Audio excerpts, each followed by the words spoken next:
안녕하세요. 저는 동시통역사로 일하면서 서울에 살고 있는 40세 여성입니다. 오늘 저는 결혼 후에 겪은 어이없는 일을 말씀드리려고 합니다. 사람이 살다 보면 생각하지 못했던 뜻밖의 상황과 마주치는 일이 흔히 있습니다. 믿었던 사람에게 뒤통수를 맞기도 하고 설마가 사람 잡는다는 말처럼 방심하고 있다가 허점을 찔려서 망하기도 하죠. 제가 그런 경우에 속합니다. 두 여자에게 연이어 뒤통수를 호되게 맞았고 그 결과 인생이 파탄나기 일보 직전까지 몰리게 되었죠. 설마 사람이 어떻게 그런 짓까지 하겠어 라고 생각하며 믿고 방심했기 때문입니다. 하지만 세상에는 우리들이 상상하는 것 이상으로 악독하고 파렴치한 인간들이 아주 많다는 사실을 제가 당한 억울하고 분한 사연을 통해 알려드리려고 합니다. 제 아버지는 외교관이셨어요. 주로 유럽에 있는 나라에서 근무를 하셨는데 2년이나 3년에 한 번씩 다른 나라로 가서 근무를 하셨습니다. 그래서 어렸을 때는 아버지와 같이 지낸 적이 없었어요. 그러다 제가 중학생이 될 무렵에 아버지는 미국의 한국 대사관에서 근무하게 되셨고 엄마와 저는 아버지가 있는 미국으로 가게 되었죠. 그때부터 아버지가 한국의 외교부로 발령이 나서 귀국할 때까지 5년간을 미국에서 살게 되었어요. 그래서 저는 중고등학교를 미국에서 다니게 되었습니다. 처음에는 미국 생활이 낯설었고 적응하기에 힘들었는데 1년 정도 지나자 영어도 어느 정도 익숙해졌고 친구들도 생겼어요. 미국의 문화에 적응을 하고 보니 아주 자유로워서 한국보다 좋았습니다. 다만 여전히 남아있는 인종차별과 밤거리를 절대 여자 혼자 다니면 안 된다는 걸 제외하면 말이에요. 중학생이 되어서 시작한 유학생활이었지만 저는 영어를 빨리 배웠습니다. 보통은 초등학교 저학년 때 유학을 와서 영어를 배운다고 하잖아요. 중학생이 되면 이미 늦어서 영어를 빨리 배우지 못한다고 하던데 저는 언어를 배우는 감각이 남달랐는지 1년 만에 영어를 스펀지처럼 빨아들여서 의사소통에 전혀 문제가 없는 수준이 되었어요. 부모님도 저의 탁월한 언어 감각을 보시고 아주 좋아하셨습니다. 소희는 다른 애들보다 영어를 빨리 배우는 것 같구나. 네 실력이면 여기서 대학을 다녀도 아무 문제 없겠어. 아버지는 제가 미국에서 대학까지 마치게 할 생각이셨습니다. 저도 미국에서 학교를 다니는데 문제가 없어서 그렇게 할 생각이었는데 3년 뒤에 문제가 생겼습니다. 아버지께서 한국의 외교부로 들어오라는 인사발령이 난 겁니다. 아무래도 한국에 들어가야 할 것 같다. 내가 알아보니 소희만 여기 남아서 계속 학교를 다닐 방법이 없어. 인사발령이 났으니 아버지는 당연히 귀국을 해야 했지만 저랑 엄마라도 미국에 계속 살 수 있는 방법을 찾아보셨는데 그게 불가능하다고 하셨어요. 그래서 결국 아버지를 따라 한국으로 돌아와야 했습니다. 미국에 처음 정착했을 때처럼 차별받을 일이 없을 줄 알았는데 한국에 와서 고등학교를 다니면서 문제가 생겼습니다. 친구들이 제게 텃세를 부렸거든요. 틈만 나면 저를 무시하면서 괴롭히기 시작했습니다. 너 미국에서 살다가 왔다던데 한국말은 할 줄 알아? 친구들은 뭔가 오해를 하고 있었어요. 미국에서 5년만 살다 온 건데 저를 아예 외국인 취급하고 있었습니다. 아버지 때문에 한국으로 유학을 왔다고 생각하는 것 같길래 제가 해명해 보았지만 친구들은 저를 자기들과는 다른 부류로 생각하고 거리를 뒀습니다. 제가 있으면 제 영어 발음을 흉내내면서 놀려댄 적도 있었어요. 야, 오늘 담탱이 몰래 야자 빼고 땡땡이 치자. 이런 건 영어로 어떻게 말해? Let's go 땡땡. 이러나? 너 영어 잘하잖아. 빨리 말해봐. 이런 식으로 이상한 질문을 할 때면 저는 대답하지 않고 무시했어요. 그런데 친구들은 자기들을 무시하면서 잘난 척한다고 화를 내더라고요. 야, 사람이 말하는데 쉽냐? 네가 그렇게 잘났어? 미국에서 살다 왔으면 다야? 안 그래도 적응하기 힘든데 친구들이 시건방지다고 놀리고 왕따를 시키자 더 이상 버틸 수 없었습니다. 제 편을 들어주는 친구 하나 없으니까 밝고 활동적이었던 성격이 말이 없고 내성적인 성격으로 변해갔습니다. 저희 엄마도 그 사실을 알아차리고 아버지와 상의를 하기도 했죠. 여보, 소희가 걱정이에요. 학교 생활에 통 적응을 못하는 것 같아요. 그래? 어떻게 하지? 다른 데로 전학이라도 보내야 하나? 내가 학교에 찾아가서 상담해 봤는데 내년이면 3학년이라 전학도 안 된다고 하더라고요. 설사 전학을 간다고 해도 그 학교에서 잘 적응한다는 보장도 없고 이걸 어쩌면 좋아요. 그렇다고 풀이 잔뜩 죽어있는 애를 그냥 내버려둘 수도 없으니 큰일이야. 날마다 부모님께서 저를 걱정하시는 소리를 들었지만 따돌림 문제를 해결해 주시지 못했죠. 힘들어도 참고 견디면서 졸업을 하는 것 외에는 다른 방법이 없었습니다. 아버지께서도 아무리 찾아도 방법이 없으셨는지 저를 따로 불러 달래기 시작하셨습니다. 소희야, 1년만 참고 졸업하자. 졸업하고 미국에 있는 대학으로 유학 가면 다 해결될 거야. 힘들어도 어쩌겠니? 참고 이겨내야지. 아버지께서 고등학교만 졸업하면 미국으로 유학을 보내줄 테니 1년만 참으라고 했어요. 몇 달 뒤에 3학년이 되자 저는 유학 전문 컨설팅 업체의 도움을 받아서 본격적으로 유학 준비를 하게 되었습니다. 소희가 워낙 영어에 능통하고 공부도 잘해서 아이비리그 대학도 도전해 볼 만한 것 같습니다. 부모님께서 말하신 이 대학이랑 이 대학의 원서를 접수해 보면 어떨까요? 유학업체 관계자분께서 제 실력이면 미국의 스카이로 불리는 인류대학도 가능하다고 하셨습니다. 그래서 저는 지긋지긋한 한국을 떠나기 위해 이를 악물고 미국 대학 진학에 필요한 준비를 하기 시작했습니다. 그때는 저를 괴롭히는 친구들이 있는 한국이 너무 싫었거든요. 얼마나 미국이 그리웠는지 미국 학교 친구들과 할로윈 파티를 하고 축제를 즐겼던 추억들이 꿈에 보일 지경이었어요. 제발 미국에 갈 수 있길 빌며 1년간 치열하게 준비한 끝에 예일대학으로 유학을 갈 수 있게 되었습니다. 대학에 진학하기로 하고 짐을 싸려고 하니까 엄마가 엄청 걱정하시더라고요. 소희야, 진짜 가야 하니? 아무리 전에 살았다곤 하지만 너 혼자 잘 지낼 수 있겠어? 괜찮다니까 몇 번을 말해. 내가 미국에서 안 살아본 것도 아니고 걱정하지 마. 제가 이렇게 말해도 엄마가 끝까지 걱정이 되셨는지 출국하는 제 손을 잡으며 울기까지 하셨습니다. 그 전에는 부모님과 같이 살았기에 문제가 없었는데 이제는 저 혼자 미국에서 살아야 하니까 불안하셨나 봐요. 그래서 엄마를 꼭 안아주며 울지 말라고 다독였습니다. 엄마, 애같이 왜 울어? 나도 이제 성인이야. 딴 생각 안 하고 공부만 해서 통역사 돼서 올 테니까 기다리고 있어. 만약 한국이 싫어서 유학을 가는 것이 아니었습니다. 동시 통역사로 장래 희망을 정해놨기 때문에 저는 꼭 유학을 가야만 했죠. 유학 전문업체 담당자도 유학 신청 서류에 장래 희망을 적어주면 붙을 확률이 높아진다고 하더라고요. 왜 미국 대학에 가려고 하느냐, 유학 생활이 너의 장래 희망에 어떤 도움이 되느냐와 같은 질문에 답을 해야만 했는데 제 생각을 읽었는지 업체 관계자가 동시 통역사라는 말을 꺼냈습니다. 유학 신청서에 내가 목표로 하는 일이 따로 있다고 적어야 돼. 예를 들자면 동시 통역사 같은 직업들을 적어주면 좋을 거야. 그 말을 듣고 저는 동시 통역사가 되기를 원한다고 적었어요. 그렇게 대학 생활을 하면서 통역사가 되기 위한 공부를 했고 국제적으로 인정받을 수 있는 자격증도 얻었습니다. 정신없이 4년을 보내고 통역사 자격을 얻고 나니 갑자기 외롭다는 생각이 들었어요. 유학 초창기만 해도 미국이 마냥 좋았는데 막상 4년이 지나고 보니 이젠 고국인 한국이 너무 그리워지더라고요. 그래서 저는 동시 통역사를 필요로 하는 미국 회사로 취업하거나 시민권을 얻어서 눌러앉을 수 있었지만 한국행을 선택했습니다. 갑자기 한국으로 간다니까 친구들도 절 붙잡는데 당연히 아버지께서도 절 말렸죠.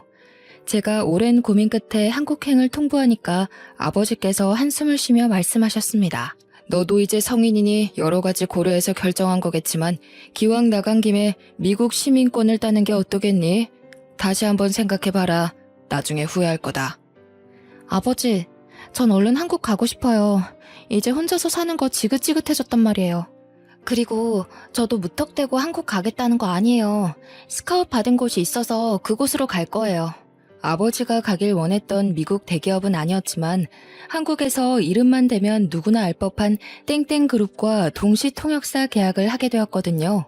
몇 분 동안 전화 실랑이를 펼친 끝에 결국 아버지께서 두 손 두 발을 드셨습니다. 땡땡그룹에서 3년 동안 일을 하고 있었을 때였을까요? 제가 30을 바라볼 때쯤 남편을 만나게 되었어요. 영국에서 열린 무역 박람회장에서 마케팅 팀장이었던 남편을 처음 만나게 되었습니다. 정말 잘생기고 키도 훤칠한 게 여자들한테 인기가 많을 것 같더라고요. 보는 순간 호감이 들어서 남편과 눈이 마주치자마자 웃으며 인사했습니다. 남편도 저를 보고 환하게 미소 지으며 예의 바르게 인사해 주었죠. 안녕하세요. 정철민이라고 합니다. 잘 부탁드려요. 네, 반가워요. 제가 들으니까 미국에 있는 대학을 나오셨다고 하던데 맞나요? 네, 몇 년 동안 미국 물 좀 먹었습니다. 혹시 어느 대학 나오셨나요? 예일대학에서 경영학 공부를 했어요. 어머, 저도 그 대학 나왔어요. 정말요? 여기서 유학 동창을 만나다니 더 반갑네요. 전공이 달라서 몰랐는데 남편과 제가 동창이었더라고요. 그걸 계기로 저희는 빠르게 가까워졌습니다. 틈나는 대로 사적인 대화도 많이 나누고 전화나 문자도 자주 나누었죠. 박람회가 끝날 무렵 남편이 제게 먼저 대쉬를 하기도 하였습니다. 소희씨, 이번 회의 때 동시통역을 아주 잘해주셔서 감사합니다. 제가 밥 한 끼 사드리고 싶은데 한국에 돌아가서도 연락드려도 될까요? 네, 물론이죠. 언제든지 연락주세요. 남편과 대화가 너무 잘 통해서 남편에게 연락이 안 와도 제가 해볼 생각이었습니다. 하지만 한국으로 귀국한 뒤에 여러 국제 행사를 따라다니느라 남편에게 연락해볼 시간이 없었죠. 그런데 어느 날 남편에게서 문자가 한 통 왔습니다. 저녁을 먹자는 제안을 하길래 반가운 마음에 얼른 약속을 잡았는데요. 제가 잠깐 시간을 내서 밥만 먹고 헤어졌는데 며칠 뒤에 바로 연락이 왔습니다. 소희씨, 요즘도 바쁘시나요? 요즘 이상하게 소희씨 생각이 나네요. 밥은 잘 챙겨 먹고 다니시는 거 맞나요? 저도 남편에게 호감이 있었지만 남편이 저에게 더 호감이 있는 눈치였습니다. 그때부터 거의 매일 제게 문자와 톡을 보내길래 저도 마음이 더 깊어지기 시작했죠. 남편이 틈만 나면 어떻게 지내는지 뭐 하는지 묻다가도 보고 싶다고 하면서 저에 대한 속마음을 솔직하게 드러냈습니다. 해외 유학파 출신의 외모도 괜찮고 잘 나가는 대기업 팀장이 이렇게 적극적으로 나오는데 어느 누가 안 넘어갈까요? 하지만 제가 너무 바빠서 관계가 빠르게 진행되지 않았습니다. 몇 달이 지나고 나서야 남편이 정식으로 사귀자는 말을 꺼내더라고요. 이제 소희 씨도 제 마음 알 거라고 생각해요. 우리 진지하게 교제하면서 결혼까지 생각해봐야 하지 않을까요? 남편도 그렇고 저도 적은 나이가 아니라서 남편과 결혼을 전제로 만나보고 싶었습니다. 하지만 저희 둘 다 국제적인 업무를 맡고 있어서 한국에 있는 시간보다는 외국에 나가 있을 때가 더 많았죠. 1년간 연애를 하면서 같이 보낸 시간은 얼마 되지 않아서 결혼 이야기가 나오는데 많은 시간이 흘렀습니다. 그러다 그가 국내 업무를 맡게 되었을 때 제게 프로포즈를 했습니다. 30대 중반에 들어서니 결혼 문제를 더 이상 미룰 수 없겠더라고요. 남편과 몇 개월 만난 것도 아니고 3년 정도 교제했으니 결혼할 때가 왔다고 생각했습니다. 그래서 결혼을 허락받으려고 시댁에 찾아갔죠. 시어머니께서는 저를 보자마자 매우 마음에 들어 하셨어요. 우리 며느리가 동시통역사라고 했니? 동시통역사 며느리면 우리 아들한테 아주 딱이지. 그래, 결혼식은 언제 올릴 거니? 시어머니께서 저를 좋아하신 만큼 저도 시어머니의 말투와 성격이 마음에 들었습니다. 말하는 품격만 봐도 교양이 온몸에서 줄줄 흐르는 세련된 사모님이었거든요. 저를 보자마자 칭찬을 너무 많이 해주셔서 몸둘 바를 몰랐습니다. 철민이 덕분에 해외 유학파 며느리를 다 보게 되는구나. 이런 며느리가 우리 집안에 들어오다니 가문의 영광이 따로 없다. 가문의 영광이라뇨. 저 받아주시면 제가 더 감사하죠. 나는 우리 철민이랑 얼른 결혼했으면 좋겠는데 사돈이 싫어하면 어쩌니? 딸 아깝다고 우리 아들 내치는 거 아닌가 몰라. 아니에요. 저희 부모님도 좋아하실 거예요. 실제로 저희 부모님도 남편이 마음에 쏙 든다고 하셨거든요. 시어머니를 처음 본 날만 그런 게 아니라 정식으로 잡은 상견례 자리도 화기애애한 분위기에서 진행되었습니다. 집안에 돈도 많지 시어머니께서는 저를 너무 좋아해 주시는 교양인이지 시아버지가 안 계신 것만 빼면 완벽한 집안이었습니다. 연애를 하면서 남편은 부모님이 이혼했다는 말은 했지만 왜 이혼을 하게 되었는지는 말해주지 않았어요. 신뢰가 될 거라고 생각하고 묻지 않았는데 결혼을 하고 나자 남편이 그 내막을 털어놓았습니다. 여보, 우리 아버지 말이야. 사실은 바람이 나서 이혼하신 거야. 뭐? 시아버지께서? 남편 말로는 아버님께서 아주 잘 나가는 사업가셨고 계열사를 5개나 거느리고 있는 작은 그룹의 회장이었다고 합니다. 그런 시아버지의 한 가지 약점은 여자를 너무 밝힌다는 것이었죠. 더 기가 막힌 사실은 시아버지께서 먼저 불륜 사실을 털어놓았다는 거예요. 여보, 이제 우리 철민이도 다 컸으니까 이제 정리하자. 진심으로 사랑하고 같이 살고 싶은 사람이 생겼어. 뭐라고요? 당신 미쳤어요? 다른 여자랑 살 거니까 이혼하자는 거예요? 시아버지께서 언제부터 누구랑 불륜을 저지르고 있었는지 아주 당당하게 털어놓았다고 해요. 하지만 어디 이혼이 그리 쉽나요? 시어머니가 남편 결혼시키기 전까지 이혼 못한다고 하니 시아버지께서 놀라운 제안을 꺼내놓았습니다. 이혼하자. 내가 가지고 있는 회사 중에서 가장 괜찮은 회사 줄 테니까 그걸로 퉁치자고. 회사 하나를 시어머니께 줄 테니 골치 아프게 위자료 소송 같은 거 하지 말고 조용히 끝내자고 하셨답니다. 시어머니께서 화를 내시면서 헛소리 말라고 무시하니까 시아버지께서 집에 들어오지 않으셨다고 하죠.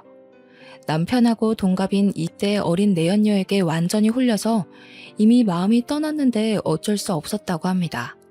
소송해봐야 돈만 많이 나가고 동네에 소문만 나니 시어머니께서 회사만 받고 모든 관계를 정리했다는 겁니다. 그 회사를 시어머니께서 맡아서 운영하고 계시지만 나중에는 남편이 이어받을 거라고 하더라고요. 제가 왜 말하지 않았냐고 물으니 남편이 미안하다는 말과 함께 이렇게 말하였습니다. 어느 집안이나 감추고 싶은 흑역사가 있잖아. 그래서 말 안 했던 거야. 당신은 이해해 줄 수 있지? 그래, 요즘 이혼하는 사람들이 한둘이 아니잖아. 우리 삼촌도 이혼했는데 잘만 살고 계시더라. 나는 이혼에 편견 없어. 오히려 시아버지께서 스스로 떠나줘서 다행이라고 생각했죠. 바람을 피운 남편 덕분에 사업가가 된 시어머니께서 집안 살림에 큰 보탬이 돼주셨거든요. 그래서 저는 결혼 후에도 통역사 일을 계속하면서 커리어를 쌓아갔습니다. 그렇게 3년이 지나갔고 미국에서 국제회의를 마치고 돌아왔는데 엄청난 사건이 터지고 말았습니다. 일주일 전에 남편이 교통사고를 당해서 세상을 떠났다는 충격적인 소식에 기절을 할 뻔했죠. 시어머니는 아직도 그날 일이 믿어지지 않는다고 하셨습니다. 회사에서 퇴근하고 집으로 온다는 전화가 마지막이었어. 몇 시간을 기다려도 오지 않아서 마음이 불안했는데 병원에서 전화가 왔더라고. 트럭하고 정면으로 부딪히는 바람에 병원에 왔을 때는 이미 이 세상 사람이 아니었대. 아이고, 불쌍한 내 새끼. 어쩌다 그런 봉변을 당해서. 시어머니는 제게 자초지종을 설명해 주시면서 울음을 터뜨리셨습니다. 제가 외국에 있으니 연락도 하지 못하고 장례를 치렀다고 하시더라고요. 저는 졸지에 남편의 임종을 지키지도 못하고 장례식 자리에도 늦은 아내가 되어버리고 말았습니다.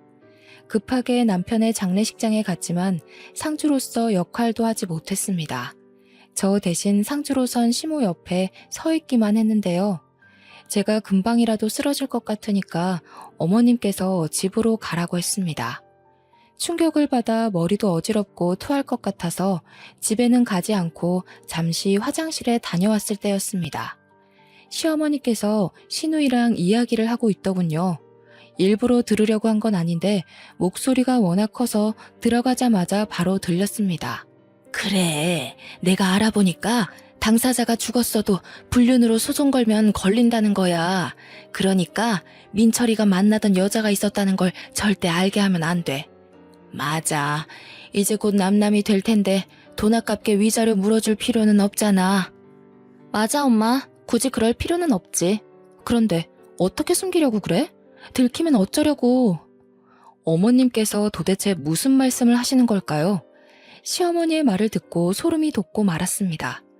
아무리 어머님이 하시는 말씀을 훔쳐들어도 남편에게는 내연녀가 있었고 그걸 시어머니도 알고 있었다는 소리 같았습니다. 며칠 동안 패닉 상태에 빠져서 아무것도 하지 못하고 집에 누워 있어야 할 정도로 정신적인 충격을 받았죠. 그때 보험회사에서 전화가 한 통 왔습니다. 안녕하세요. 땡땡 보험사 김주민 팀장입니다. 정철민 씨 아내분 되시죠? 사망보험금 지급 문제로 연락을 드렸는데 경황이 없으시겠지만 보험사에 한번 들려주시길 바랍니다. 네? 보험사요? 저희 남편 사망보험금이... 그제서야 죽은 남편 이름으로 가입했던 생명보험이 생각나더군요. 남편 사망 시 보험금은 제가 받기로 되어 있었습니다. 지금 남편분 사망사고에 대한 경찰 조사는 끝났지만 저희 쪽 조사는 아직 진행 중입니다. 거기에 관련된 보고를 드리려고 하는데요. 언제쯤 뵐 수 있을까요? 보험회사로 가보니 사고조사 담당자가 사망사고의 경우에는 경찰 조사와는 별도로 보험회사에서 다시 조사를 한다고 하더라고요. 보험금을 노린 자살이나 타살 사례가 워낙 많아서 면밀하게 들여본다고 하셨습니다. 그래서 얼마나 걸릴까요? 보험금 지급이 걸린 문제여서 경찰보다 더 철저하게 조사합니다. 그래서 조금 더 기다리셔야 합니다. 한 달은 걸릴 것 같은데 우선 사고 당시에 같이 계셨던 여성분도 저희가 불러서 증언을 들어야 하고. 네? 같이 있었던 여성이라고요? 네, 경찰 조사에는 동승한 여성이 있었다고 적혀 있었습니다. 그게 누구죠? 그건 저희가 말씀드릴 수 없습니다. 경찰 쪽에 문의드려도 저희처럼 안 된다고 하실 거예요. 대신 담당자분께서 사고에 대한 대략적인 설명은 해주셨습니다.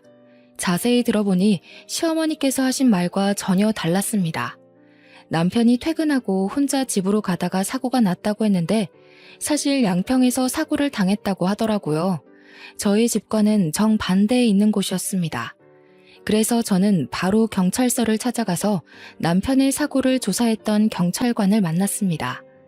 경찰관 분께서 제 신분을 확인하고 서류에 사인을 하라고 한 다음에 남편이 어떻게 사고를 당해서 죽게 되었는지 자세하게 말해주셨죠. 경찰에서는 이미 종결된 사건이니까 전부 말씀드릴게요. 먼저 동승했던 여성분이 있었던 건 사실입니다. 사고가 난 다음에 신고도 그 여성분이 했으니까요. 여기 그 여성분이 증언한 내용입니다. 내연녀의 말에 따르면 그날 남편과 같이 양평으로 드라이브를 갔다고 합니다. 같이 저녁을 먹을 동안 내연녀는 맥주를 좀 마셨고 남편은 술을 먹지 않았다고 해요. 식당을 나와서 바람을 쐬려고 드라이브를 하는데 내연녀는 맥주를 마셔서 화장실이 급해졌다고 하죠.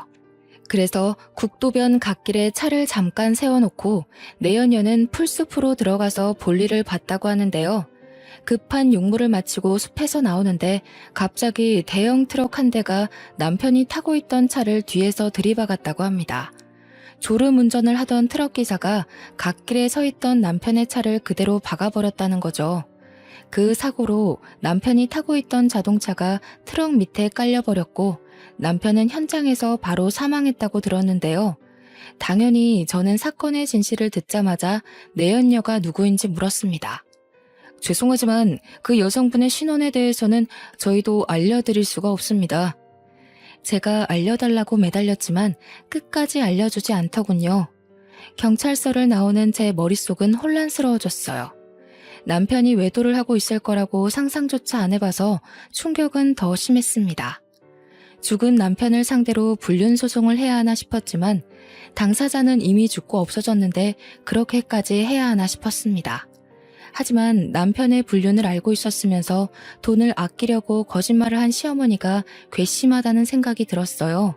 그래서 변호사를 만나 어떻게 해야 하는지 상의하고 있는데 갑자기 모르는 여자에게 전화가 왔습니다. 여보세요? 최소희 씨 본인 맞으시나요? 네, 그런데요. 누구시죠? 저는 소희 씨 남편이랑 내연관계 가졌던 여자예요. 네? 뭐라고요? 내연녀에 대해 어떻게든 알아내려고 변호사를 찾아간 건데 내연녀가 제 발로 찾아온 겁니다. 카페에서 만나서 이야기하자고 하길래 떨리는 심정으로 내연녀가 문자로 보내준 주소로 찾아갔죠. 내연녀를 실제로 보니 남편이 한눈에 반해서 넘어갈 만해 보였습니다. 얼굴도 몸매도 저보다 더 나아 보였거든요. 하지만 성격은 어찌나 고약한지 절 보자마자 재수없는 소리를 해댔습니다. 얼뚱이 서서 뭐 하세요? 시간 없으니까 얼른 앉으세요. 우리가 아주 불편한 관계라는 거 알아요. 하지만 그 사람은 이미 이 세상을 떠나고 없는데 우리끼리 싸워봤자 무슨 소용이 있겠어요? 내연녀는 뻔뻔하게 나오니까 코웃음이 절로 나오더군요. 제가 어이없는 표정으로 콧방귀를 뀌고 있는데도 내연녀가 꿋꿋하게 제게 제안을 했습니다. 소희 씨 시어머니도 저에 대해 알고 있어요. 그걸 증명하면 죽은 남편이 아니라 시어머니를 상대로 위자료 청구를 할 수 있다고요. 그래서요? 지금 위자료 청구해서 반반씩 나누기라도 하자는 거예요? 잘 아시네요. 제가 도와드릴 테니까 위자료 5대5로 나눠요. 그쪽도 억울해서 이대로 넘어가기 싫잖아요? 뭐가 그렇게 당당해요? 시어머니 골탕 먹일 증거라도 가지고 있어요? 제가 이렇게 물으니까 내연녀가 녹음 파일을 몇 개 들려주었어요. 내연녀가 시어머니와 나눈 대화를 몰래 녹음했더라고요. 녹음본은 당연히 내연녀와 남편이 저 몰래 만나고 있는 걸 잘 숨기고 있으라는 내용이었죠. 소희 씨가 해외 출장 가면 저희 둘이 같이 살았어요. 아파트 근처에 있는 CCTV도 증거로 내세요. 저희가 들어간 시간대에 시어머니도 자주 집에 들린다는 거 증명할 수 있을 거예요. 내연녀 말로는 시어머니께서 저보다는 자기를 며느리로 앉히고 싶다는 말을 자주 했다고 하더라고요. 저는 그 말을 믿지 않았지만 내연녀는 시어머니가 제 뒷담을 한 것까지 녹음해놓고 있었습니다. 최소히 그 애는 툭하면 비행기 타고 날라버리니? 마누라가 옆에 있어야 마누라지. 1년의 절반은 외국에 나가 있는 년이 무슨 마누라야? 혜정이 네가 우리 철민이 잘 챙겨주거라. 내가 기회 와서 확 이혼시켜버릴 테니까. 녹음 파일을 듣고 있던 저는 겉과 속이 다른 시어머니의 모습에 분노가 치밀어 올라서 견딜 수가 없었습니다. 제 앞에서는 간이고 쓸개고 다 내줄 것처럼 굴더니 남편 내연녀 앞에서는 제 욕을 대놓고 했더라고요. 어때요? 이제 제 말 믿겨지시죠? 우리 이대로 한편해요. 이 정도면 증거로도 충분할 것 같은데. 내연녀보다 시어머니에게 복수심이 드는 건 왜일까요? 녹음본을 들은 순간 속이 부글부글 끓더니 눈앞에 있는 여자가 꼭 제 편처럼 보였습니다. 내연녀의 말이 사실이라면 시어머니를 상대로 위자료 청구 소송을 해도 승산이 있을 것 같았죠. 그래서 원하는 게 뭐예요? 아무 조건 없이 본처 앞에 나타나서 제 소송을 돕겠다고 할 리는 없을 것 같은데. 5대5로 반띵하자는 소리 했잖아요. 돈이 급해서 그런 거죠. 별일 있겠어요? 내가 정철민 믿고 이것저것 돈 질러놓은 게 많이 있는데 갑자기 죽어버려서 다 내 빚이 돼버렸잖아. 진짜 미친놈 아니야? 시집 오라고 해놓고 죽어버린 놈이 어딨어? 그 말을 들은 순간 정말 정신 나간 여자라고 생각했죠. 하긴 본처한테 머리카락 쥐어뜯기고 재산 탈탈 털릴 수도 있는데 기어코 찾아온 거 보면 하루살이 인생을 사는 것 같았습니다. 급한 불만 끄는 데에 온 정신이 팔려서 아슬아슬한 승부수를 둔 것 같았는데요. 이렇게 비정상적인 여자 때문에 시어머니께 복수를 할 수 있게 되었습니다. 그리고 상간녀 소송을 하지 말아달라고 계약서까지 써달라고 하더군요. 저는 생각해본다고 말하고 남편 내연녀와 헤어진 다음에 머릿속으로 계산을 해봤습니다.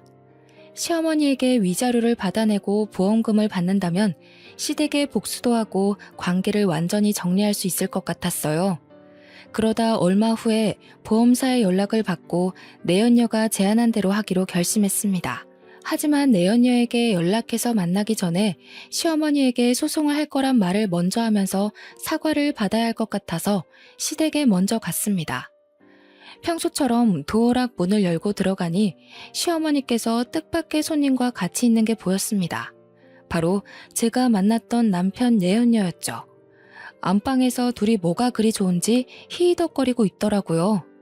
어머님, 그년 아주 바보더라고요. 내가 하는 말을 그대로 믿더라니까요. 그년이 영어만 잘하지 다른 건 아무것도 몰라. 아들이 바람을 피우다가 죽었는데 엄마한테 위자료 달라고 하는 법이 세상에 어디 있겠니? 저는 그년이 당장 상간녀 소송한다고 난리를 칠까봐 얼마나 조마조마했는지 몰라요. 얼른 계약서 받아내야 할 텐데 걱정이야. 곧 받아낼 수 있을 거다. 내가 말했잖아. 세상 물정이라고는 모르는 등신이라고. 어떠냐? 내가 시키는 대로 하길 잘했지? 네, 어머님은 정말 머리가 잘 돌아가세요. 이제 계약서만 받아내고 보험금만 빼내면 끝이니까 서두르자고요. 담당 설계사가 이제 조사 끝났다고 연락 왔어요. 그냥 민증만 가지고 가면 돼요. 둘의 말을 들은 저는 어이가 없고 기가 막혀서 맥이 탁 풀리고 말았습니다. 다리에 힘이 빠져서 주저앉을 것만 같았는데 겨우 정신을 차리고 내연녀와 시어머니가 대화하고 있는 목소리를 녹음해놨습니다. 그리고 급히 시댁을 빠져나왔는데요. 내연녀와 시어머니가 한패였다니. 제가 남편 사망 사건의 경위를 캐고 다니는 걸 안 시어머니가 내연녀를 시켜서 계약서에 사인을 받아놓으려고 했던 겁니다. 그리고 제가 내연녀를 발견해 상간녀 소송을 걸더라도 이기려고 했던 거죠.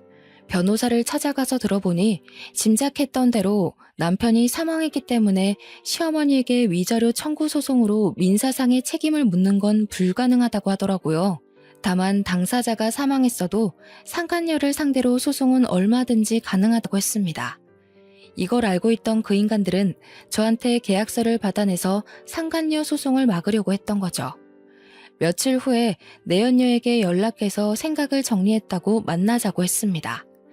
내연녀와 저는 처음 만났던 카페에서 다시 얼굴을 마주하게 됐죠. 저는 내연녀를 보자마자 상간녀 소송장을 꺼내서 그년 얼굴에 던져버렸습니다. 이게 뭔지 알아? 상간녀 소송장이다. 내가 미쳤다고 다른 사람도 아니고 내연녀 말을 믿어주겠니? 상간녀 소송이 시작이니까 정신 똑바로 차리고 있어. 네가 가지고 있는 재산 탈탈 털어줄 테니까. 뭐? 지금 무슨 소리 하는 거야? 상간녀 소송이라니? 내가 네 시모랑 하는 말 다 들었어. 이제 그 할머니 내 시어머니 아니야. 네가 가져. 내가 너랑 네 시모 빈털터리 만들어줄 테니까 기다리고 있으라고. 네가 진짜 정신이 나갔구나. 무슨 증거로 상간녀 소송을 걸었는데? 내가 준 녹음본? 그거 하나만으로 소송 성공할 것 같아? 그래 이 멍청한 거사. 내가 친히 네 시어머니랑 작당한 것도 녹음해놨으니까 각오하고 있으라고. 내연녀가 저를 향해 쌍욕을 내뱉길래 내연녀가 상황 파악을 할 수 있도록 찬물을 얼굴에 부어주었습니다. 그리고 집에 와서 서랍장을 뒤져보니 제 주민등록증이 없어져 있더라고요. 시어머니가 가지고 간 게 분명했습니다. 그 길로 바로 경찰서로 가서 시어머니와 내연녀의 대화를 녹음한 파일을 제출하고 둘을 문서 위조와 사기 혐의로 고발했습니다. 시어머니는 남편의 사망보험금을 가로채려고 보험 설계사와 짜고 서류를 위조하고 제 신분증을 훔쳐서 내연녀가 제 행세를 하도록 만들었더라고요. 위조죄로 깜빵에 보내겠다고 하니 시어머니가 제 집까지 찾아왔습니다. 억울하다며 펄쩍 뛰길래 경찰을 부른다고 했죠. 그랬더니 이번엔 내연녀 탓을 하며 제게 매달리더군요. 나는 널 속이려고 한 게 아니다. 철민이랑 바람핀 년이 나한테 협박해서 그랬어. 나는 시키는 대로 했을 뿐이야. 나는 아무 잘못도 없으니까 한 번만 봐주라, 응? 봐주긴 뭘 봐줘야 하죠? 내연녀보다 더 나쁜 게 어머님이에요. 어머님 양심이 있으면 제대로 죗값 받으면서 제 인생에서 나타나지 말아주세요. 소희야, 왜 그러니? 왜 내 말을 안 믿어줘? 나보다 내연녀 말을 믿는 게 이상한 거야. 그래, 그 녹음본도 내연녀가 위조한 거다. 그러니까 나 좀 살려줘. 위조한 거라고요?